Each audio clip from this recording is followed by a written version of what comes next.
દર્શક મિત્રો, કાલનો દિવસ કેવો રહેશે માં આવતીકાલનું પંચાંગ, દિન વિશેષ, દિવસ રાત્રિના ચોઘડિયા, આ સાથે વિશેષ ખાસ ને રસપ્રદ મુદ્દા વિશે તો વાત કરીશું જ. આ સાથે આવતીકાલે જેમનો જન્મદિવસ છે એમનું આવનારું આખું વર્ષ કેવું રહેશે, ચાલો જાણીએ કિશન મહારાજ પાસેથી. દર્શક મિત્રો સૌને પ્રણામ, નમન, વંદન, સ્નેહથી સ્પંદન, દિલથી અભિનંદન. આપ સૌને સૌ પહેલા મારા જય શ્રી કૃષ્ણ, જય મહાદેવ, જય માતાજી. આપ સૌનું ભાવભર્યું હાર્દિક ભર્યું સ્વાગત છે આપના ખાસ કાર્યક્રમ, લોકપ્રિય કાર્યક્રમ, લોક લાડીલા કાર્યક્રમ કાલનો દિવસ કેવોમાં. સૌને વંદન છે મિત્રો. મિત્રો, કાલનો દિવસ કેવો એટલે કે એક એવો કાર્યક્રમ જેમાં આપણે દરેક પ્રકારની નવી માહિતી જોઈએ છે, કોઈક રોજ નવા રસપ્રદ મુદ્દા ઉપર વાત કરીએ છીએ, 12 રાશિનું રાશિ ભવિષ્ય તો બતાવીએ છીએ, સાથે તમારી દરેક મૂંઝવણ પણ દૂર કરીએ.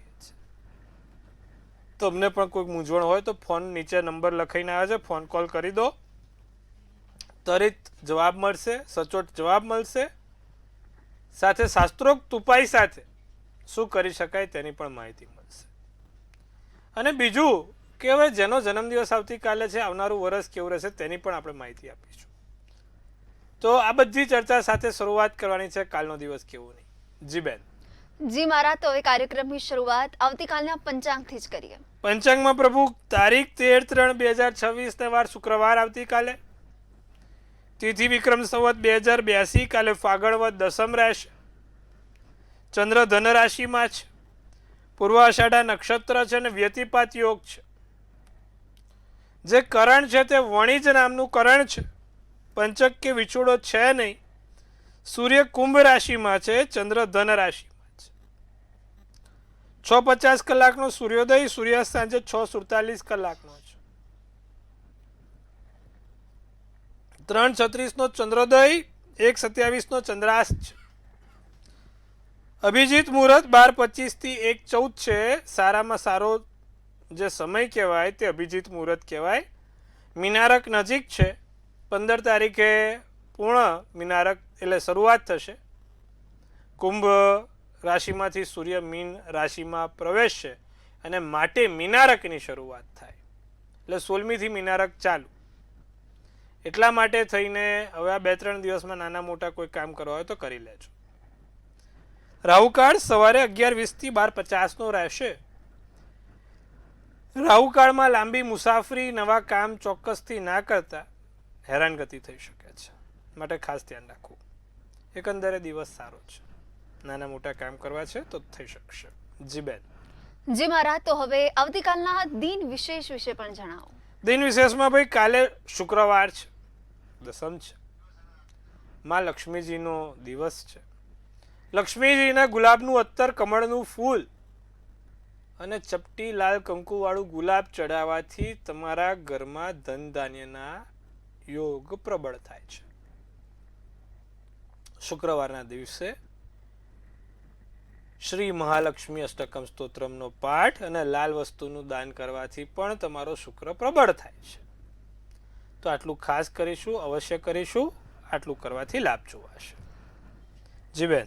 જી મારા, દિન વિશેષ વિશેની તો વાત કરી, પરંતુ હવે દિવસ અને રાત્રિના ચોઘડિયા પણ જણાવો. પ્રથમ ચોઘડિયું લાભ રહેશે વહેલી સવારના 8:20 થી 9:50 કલાક. અમૃત ચોઘડિયું 9:50 થી 11:20 કલાક. શુભ ચોઘડિયું 12:50 થી 2:19 કલાક. 3 ચોઘડિયા, ત્રણે સારા ચોઘડિયા છે. રાત્રિનું ચોઘડિયું લાભ રહેશે 9:48 થી 11:18 કલાક. રાત્રિનું ચોઘડિયું છે, કોઈ પણ પ્રકારના નાના મોટા સારા કામ કરવા માટે શ્રેષ્ઠ સમય. આ ચોઘડિયામાં કોઈ બી કામ કરો ને ફળ સારું મળે, એટલે આ રાત્રિના ચોઘડિયા છે. દિવસ રાતના ચોઘડિયા કીધા, નાના મોટા કામ કરવા માટેના શ્રેષ્ઠ સમય કીધા. જી બેન. જી મારા, તો હવે વિશેષ ખાસ અને રસપ્રદ આજનો કયો મુદ્દો છે? આજનો ભાઈ ખાસ વિશેષ રસપ્રદ મુદ્દો છે કે ભાઈ અત્યારે બધાને ધન ધાન્યમાં આગળ હોય, કે ભાઈ પૈસા હોય તો કે બધું જ આપણી પાસે આવી જાય, કે ભાઈ જીવનમાં પૈસો બહુ અગત્યનો છે, પૈસો બહુ મહત્વનો છે. પણ શું ખરેખર પૈસો મહત્વનો છે?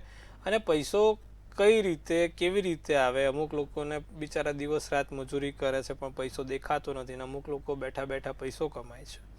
તો આ બધા પાછળ કયા ગ્રહો છે, વિશેષ ગ્રહો કયા છે, પણ શું ખરેખર પૈસો જ બધું છે? તો એક નાની વાત કરીએ કે ભાઈ પૈસો આમ જોવા જાવ ને તો પ્રેમની ખાતરી આપે, સંબંધની નહીં. પૈસો ઘરની ખાતરી આપે, મકાનની નહીં. પૈસો બેડરૂમની ખાતરી આપે પણ ઊંઘની નહીં. પૈસો તમને સુખની પ્રાપ્તિ આપે પણ આનંદની નહીં. પૈસો તમને ટૂંકમાં ખાતરી આપે, સમાધાન નહીં. એટલે પૈસો બધું નથી, સમજવા જેવી બાબત છે. પણ અત્યારે બધા લોકો પૈસો પૈસો કરે છે અને કહેવત બી છે કે ભાઈ પૈસો હોય તો નાણે નાથા લાલ અને નાણાં વગરનો નાથ્યો અને નાણે નાથા લાલ. સાચું બી છે કંઈક ને કંઈક. તો કુંડળીમાં કયા યોગ પ્રબળ હોય જેથી ધન સંચય થતો રહે? તો બીજું સ્થાન છે ને ધન સંચયનું કીધું છે. બીજા સ્થાનમાં શુભ ગ્રહ હોય તો માણસ બહુ સારી રીતે ધન સંચય કરી શકે છે, પૈસા બચાવીને જીવનમાં આગળ વધી શકે છે, સારા એવા કામ કરી શકે છે. પણ સાહેબ મેં અત્યાર સુધી જોયું છે કે જેટલા લોકોની કુંડળીમાં ગુરુ રાહુનો ચંડાલ યોગ હોય, 8મા સ્થાનમાં હોય, કારણ કે 8મા સ્થાનની સીધી દ્રષ્ટિ બીજા સ્થાન પર જાય એટલે કે ધન સ્થાન પર જાય, તો એ માણસ ગમે તેટલું ભેગું કરવાનો પ્રયત્ન કરે પણ થતું નથી. છેલ્લે કહેવાય ને કે 100ના 60 કરવા પડે છે, 60ના 100 નથી થતા.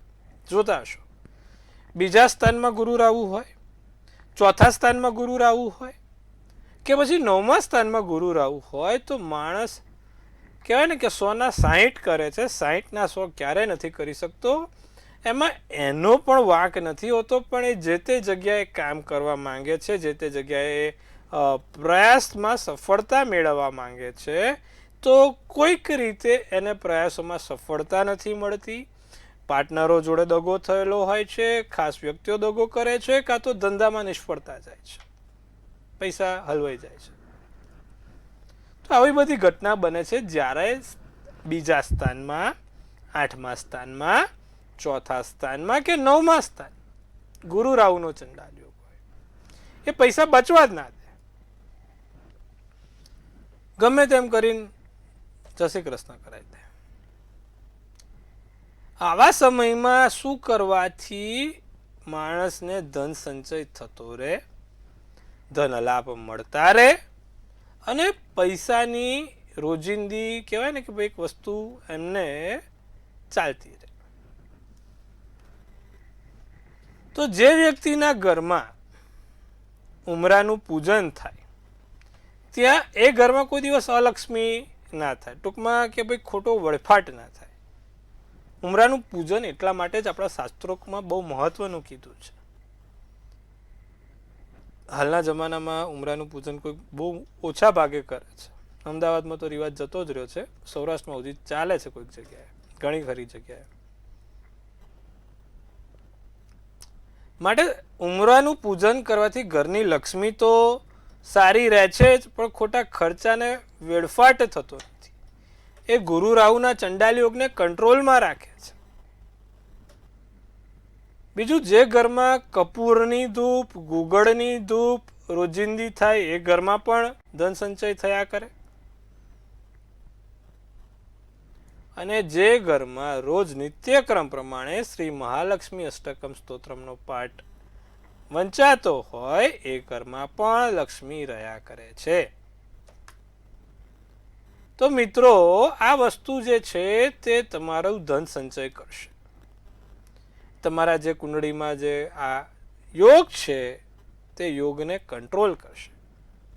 માટે જો તમારા પણ ઘરમાં આવી વસ્તુઓ બનતી હોય, ખોટા ખર્ચા આવીને ઉભા રહેતા હોય, આકસ્મિક ક્યાંક ને ક્યાંક આવું થતું હોય, તો આ ઉપાય મેં કીધા એ કરવાથી તમે જોઈ શકશો કે ધીરે ધીરે તમારા ઘરમાં ધન સંચયની શરૂઆત થશે. તો આટલું ખાસ કરજો પ્રભુ, લાભ જોવું હશે. જી બેન. જી મહારાજ, તો હવે રાશિ તરફ આપણે આગળ વધીએ છીએ. તો મેષ, વૃષભ અને મિથુન આ ત્રણેય રાશિના જાતકોનો આવતીકાલનો દિવસ કેવો રહેશે?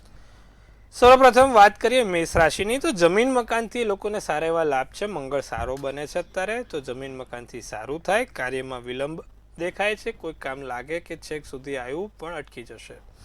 મતભેદ થાય તો મગજ શાંત રાખવું, બહુ મગજ ઉપર વિચારો ના કરવા. દુઃખમાં સાચી સમજણ, સુખમાં ગેલા થવાય છે. માટે અમુક વખત અમુક વસ્તુઓ બનતી હોય ને તેમાં પણ કોઈક સારા ઉદ્દેશ્ય થતા હોય છે.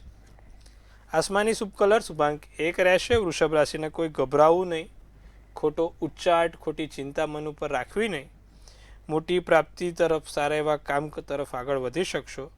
યોગ અને ધ્યાનથી ફાયદો જણાય, નવી આશા જાગે. રાતો શુભ કલર શુભાંક 9 રહે. મિથુન રાશિની નવી ભેટ મળે, નવી સોગાદો મળે. કોઈક તમને ફૂલ નહીં તો ફૂલની પાંખડી આપે. નિસ્વાર્થ ભાવે લોકોની સેવા કરો. જીવનમાં થોડુંક નિસ્વાર્થ ભાવે કંઈક કરવું હો પ્રભુ. અગત્યતા જીવનની સમજાય. બેંકને લગતા કામ છે, પૈસાને લગતા કામ છે, તે પૂર્ણ થશે. કેસરી શુભ કલર શુભાંક 7 રહેશે. જી બેન. જી મહારાજ, તો હવે કર્ક, સિંહ અને કન્યા આ ત્રણેય રાશિના જાતકોનો આવતીકાલનો દિવસ કેવો રહેશે? કર્ક રાશિ, ધાર્મિક કાર્યમાં આગળ વધી શકો છો. ધાર્મિક ગતિવિધિ થશે. મોસાળ પક્ષથી ફાયદો થશે. મગજને શાંતિ મળે, મન શાંત થાય, મન હળવું થાય, રિલેક્સ ફીલ થવાય.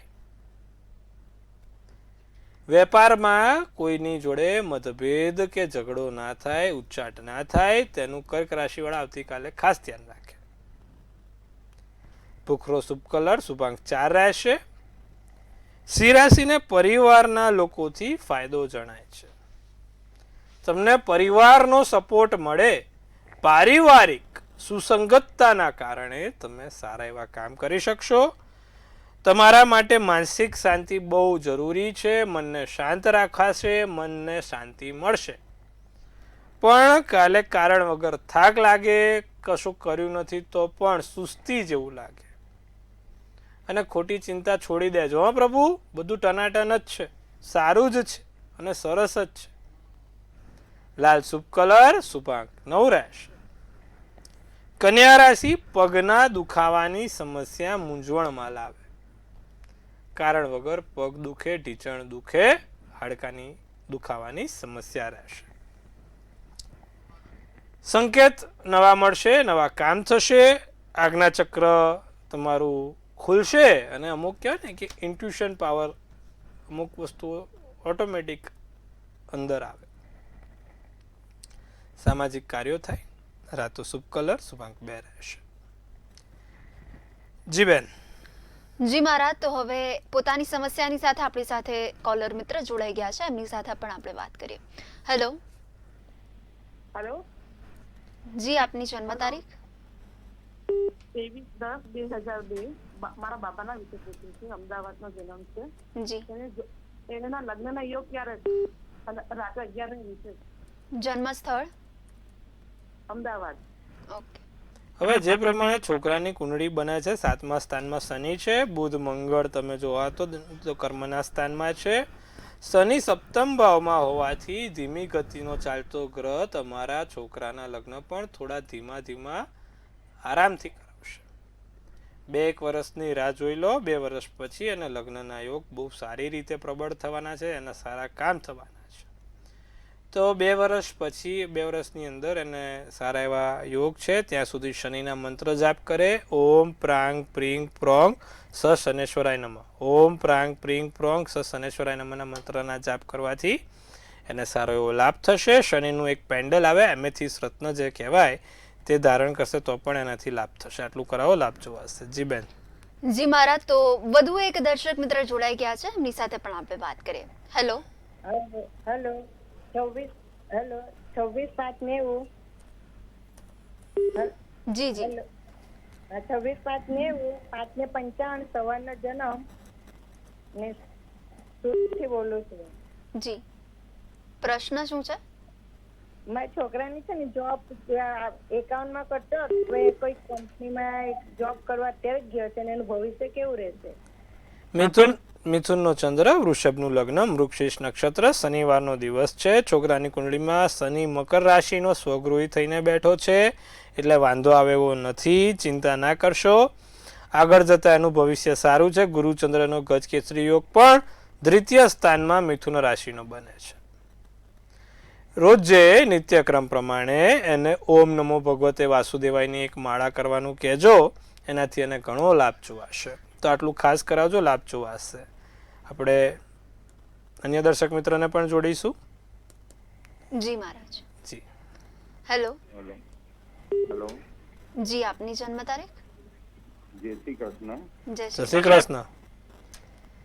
જન્મ તારીખ 4/4/97. હમ. ચાલુ રાખ. હેલો. જી બોલો. હા, જય શ્રી કૃષ્ણ. જય શ્રી કૃષ્ણ. હા, આ મારા બેબીનો જન્મ તારીખ 18/4/97 અને જન્મ સમય રાતના 12:05 અને સ્થળ સિદ્ધપુર. પ્રશ્ન અને શું છે? પ્રશ્ન એ છે કે એનું લગ્ન ક્યારે છે અને એને ગુસ્સો બહુ આવે અને એનું ભવિષ્ય કેવું રહે? હવે જે પ્રમાણે જો એની કુંડળી બની છે ને, એને સિંહનો ચંદ્ર કર્કનું લગ્ન, એકાદશીનો જન્મ છે, શુક્રવાર અને 11 હતી જ્યારે જન્મી ત્યારે. 7મા સ્થાનમાં ગુરુ મકર રાશિનો છે, એટલે 7મું સ્થાન અષ્ટનું થયું, નીચનું થયું ને, એટલે લગ્ન મોડા કરાવે. ગુરુ છે, એક કામ કરાવો, રોજ એને પીપળે જળ ચડાવવાનું કહો. પીપળે જળ ચડાવીને વિષ્ણુ સહસ્ત્રનો પાઠ નિત્યક્રમ કરે, વરસમાં એના લગ્ન થઈ જશે. આટલું ખાસ કરાવજો. પણ શક્ય હોય તો દરરોજે સૂર્યનારાયણને જળ ચડાવે. સૂર્યનારાયણને જળ ચડાવે તો એમાં લીલા મગ નાખે, ઘણું સારું રહેશે. જી બેન. જી મહારાજ, તો વધુ એક કોલર મિત્ર જોડાઈ ગયા છે આપણી સાથે, આપની સાથે પણ આપણે વાત કરીએ. હેલો, હેલો, જય શ્રી કૃષ્ણ કિશન મહારાજ. જય શ્રી કૃષ્ણ બેન. જય મહાદેવ. જય મહાદેવ, જય મહાદેવ. મેં મારા દીકરા માટે અગાઉ પૂછ્યું હતું અને હવે મારા માટે મારી જન્મ તારીખ 21/3/71, જન્મ સ્થળ જામનગર અને જન્મ સમય સવારે 11:30 વાગ્યાનો છે. મારે મારી તબિયત માટે પૂછવું છે ને હવે આગળનું મારું ફ્યુચર કેવું રહેશે. મેં તમને મારા દીકરાની ધનરાશિ છે એટલે એમ પૂછ્યું હતું કે મારી એ ધનરાશિ, એની એ ધનરાશિ છે. તમારી ધનરાશિ વૃષભ લગ્ન, પૂર્વા નક્ષત્ર, રવિવારનો દિવસ, નોમની તિથિ છે. તમારા શનિ 12મા સ્થાનમાં છે, મેષ રાશિનો શનિ બેઠો છે, અને 12મે એટલે સ્નાયુઓની સમસ્યા આપે. બીજું, તમારા જે પ્રમાણે શુક્ર રાહુ છે, કારણ વગર તમને લોકો જસ નથી આપતા, અપજસનો યોગ બન્યો છે. એટલે એક તો શક્ય હોય ને તો તમારે ઓછું બોલવું, લોકો સાથે સુસંગતતા જાળવી, સારું બોલવું, આવું બધું કરજો. શુક્ર રાહુનો આ યોગ તમને ક્યાંક ને ક્યાંક કારણ વગર હેરાન કરશે.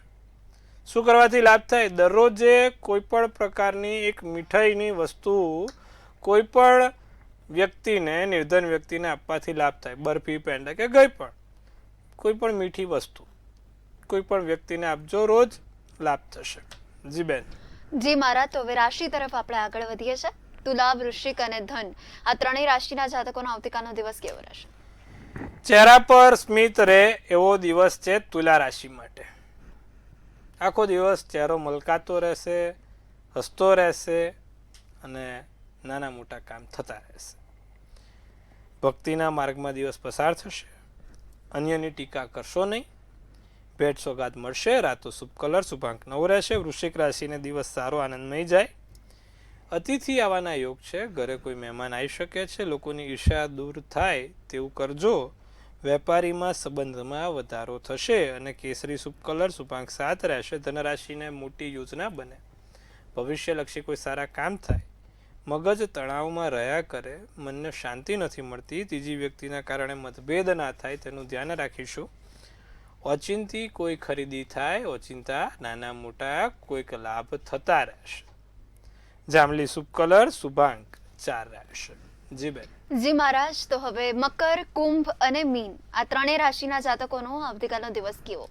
મકર રાશિ, કાલે તમારા દિવસની શરૂઆત તમારા કુળદેવીનું નામ લઈને કરજો. તમારા કુળદેવીની એક માળા સવાર ઉઠીને કરજો, લાભ થશે. નવા કાર્યો થાય. ખાસ મિત્રો સાથે બહાર જવાનું થશે. ખાસ વ્યક્તિઓ સાથે નાનો મોટો પ્રવાસ થશે. જે બચાયેલા ધન છે, બચાયેલો પૈસા છે, ક્યાંક ને ક્યાંક સારી જગ્યાએ એનો વપરાશ થશે. વાદળી શુભ કલર, શુભાંક 6. કુંભ રાશિ, મગજ શાંત રહે, માનસિક શાંતિ મળશે. સંતાન દ્વારા ધનલાભ થશે. અચિંતું કોઈ મળી જાય. તબિયતમાં સાચવવું. લીલો શુભ કલર, શુભાંક 8. મીન રાશિ, સ્વસ્થ રહેવાય, સારું રહેવાય, સુંદર રહેવાય. સાવચેત રહેવાની જરૂર છે. જીવનમાં ગયેલા વ્યક્તિઓ પાછા આવશે. ભૂતકાળના વ્યક્તિ સાથે સંપર્ક થશે. જરૂરિયાત પૂર્ણ થાય. આસમાની શુભ કલર શુભાંક 9 રહેશે. જી બેન. જી મહારાજ, તો હવે આવતીકાલે જેમનો જન્મદિવસ છે એમનું આવનારું આખું વર્ષ કેવું રહેશે આપણે ટેરોટ કાર્ડના માધ્યમથી જાણીએ. સૌ પહેલા તો મંતવ્ય ન્યૂઝ પરિવાર તરફથી આપ સૌને ખૂબ ખૂબ શુભેચ્છા, હાર્દિક શુભેચ્છા. તનથી તંદુરસ્ત રહો, મનથી મલકાતા રહો અને ધનથી છલકાતા રહો. હાસ્યનું તોરણ ઝૂલતું રહે, ભાગ્યનું પાનું ખુલતું રહે, ધન કુબેરના ભંડાર ભરાતા રહે. સુંદર મજાનું એક ટેરોટ કાર્ડ છે બેન. કેવું રહેશે આવનારું વર્ષ? ભાઈ કાલે જેનો જન્મદિવસ છે, પેજ ઓફ ફેન્ટ્સનું કાર્ડ છે. સુંદર મજાનું કાર્ડ કહેવાય પેજ ઓફ ફેન્ટ્સનું કાર્ડ. લખેલો છે ડિયર એન્જલ્સે શું સંદેશો મોકલ્યો છે જોઈએ કે ભાઈ કાલે જેનો પણ જન્મદિવસ છે નવા વિચારો સાથે નવી જગ્યાએ પ્રગતિ કરશો, નવી વસ્તુઓની શોધખોળ કરશો, નવા કામોમાં આગળ વધશો, સ્વતંત્રતાનો લાભ ઉઠાવી શકશો અને કોઈક રીતે 2 સારા કામ તમારા પૂર્ણ થશે. તો જે 2 કામની વર્ષોથી રાહ જોઈ રહ્યા છો તે આ વર્ષે પૂર્ણ થવાના છે.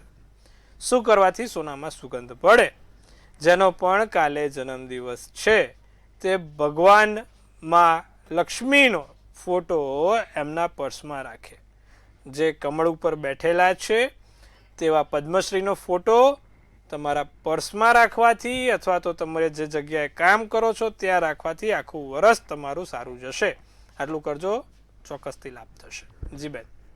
જી મહારાજ, તો તમામ માહિતી આપવા બદલ, આપણા દર્શક મિત્રોના સમસ્યાનું નિરાકરણ લાવવા બદલ આપનો ખૂબ ખૂબ આભાર. ખૂબ શુભેચ્છા. હર હર મહાદેવ. સૌને જય શ્રી કૃષ્ણ.